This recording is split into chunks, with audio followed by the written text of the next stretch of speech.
রুই মাছের ডিমের ঝুরি ভাজা করতেছি আজকে। আর এটা ভাতের সাথে একদম পারফেক্ট কম্বিনেশন।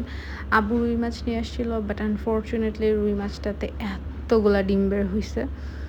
এতগুলো ডিমের কারণে মাছের পোর্শনটা একদমই কমে গিয়েছিল। তো এবার আমরা এই ডিমের ঝুরি ভাজাটা করব, যাতে ভাতের সাথে একদম পারফেক্টলি চলে যায়।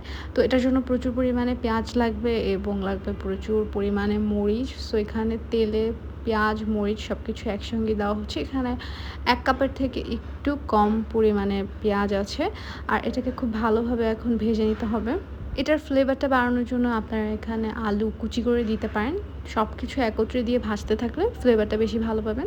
এরপরে এখানে বাটা মশলাগুলো ব্যবহার করা হলো। বাটা মশলাটার ভিতরে ছিল এখানে জিরা, পেঁয়াজ, মরিচ, রসুন, আদা সব কিছু একত্রে এখানে পেস্ট করা হয়েছে। তারপর হাতের সাহায্যে যে ডিমটাকে একটু ম্যাশ করে নিতে হবে, তাহলে এটা একদম ঝুরি ঝুরি হয়ে যায়। আদারওয়াইজ এটা কিন্তু একদম একসাথে বাইন্ডিং হয়ে থাকবে। তাই এটাকে এভাবে হাত দিয়ে ম্যাশ করে নিলে বেশি ভালো রেজাল্ট পাওয়া যাবে। তারপর এখানে আমরা একটু লবণ দিয়ে দিচ্ছি।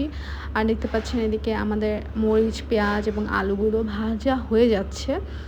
আর এগুলোকে ভেজে খুব বেশি আমরা একদম পুড়ায় ফেলবো না, জাস্ট মশলাগুলো একটু ভাজা ভাজা হয়ে আসলে তারপর আমরা এখানে ডিমটা দিয়ে দিব। আমরা এখানে কালারের জন্য হলুদ দিলাম। মাছের এই রেসিপিটাতে আসলে একটু ঝাল বেশি হইলে বেশি মজা লাগে। আর যেহেতু আমরা এতগুলো মরিচ দিয়েছি, প্লাস আমরা শুকনো মরিচও দিব, মানে চিলি ফ্লেক্সটাই দিব এখানে, তো আমাদের এখানে আর মরিচের গুঁড়া দেওয়ার প্রয়োজন মনে হইলো না, তাই আমরা দিলাম না। আপনি চাইলে দিতে পারেন। তো সবগুলো মশলা দিয়ে একটু ভাজা হয়ে গেলে তারপর আমরা ম্যাশ করে নেওয়া ডিমটা এখানে দিয়ে দিলাম। আর ডিমটাকে এখন অনবরত নাড়াচাড়া করতে হবে, নাহলে এটা একটা বাইন্ডিং হয়ে যায়।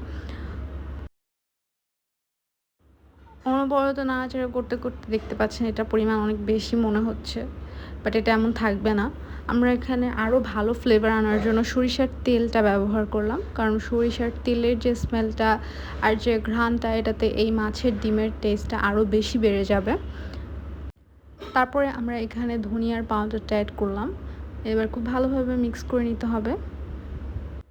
ডিমের এই রেসিপিটাতে যেহেতু আমরা চিলি ফ্লেক্স ব্যবহার করব, তাই মরিচগুলোকে আমরা একটু গরম করে নিচ্ছিলাম। একটা কড়াইয়ে দিলে এটা দেখা যায় যে কিছুক্ষণ নাড়াচাড়া করতে করতে অনেক ক্রিস্পি ক্রিস্পি হয়ে যায়। তখন আপনি হাত দিয়ে একটু ম্যাশ করলে দেখবেন এগুলো ভেঙে ভেঙে আসতেছে, অ্যান্ড একদম পারফেক্ট চিলি ফ্লেক্স হয়ে যাচ্ছে।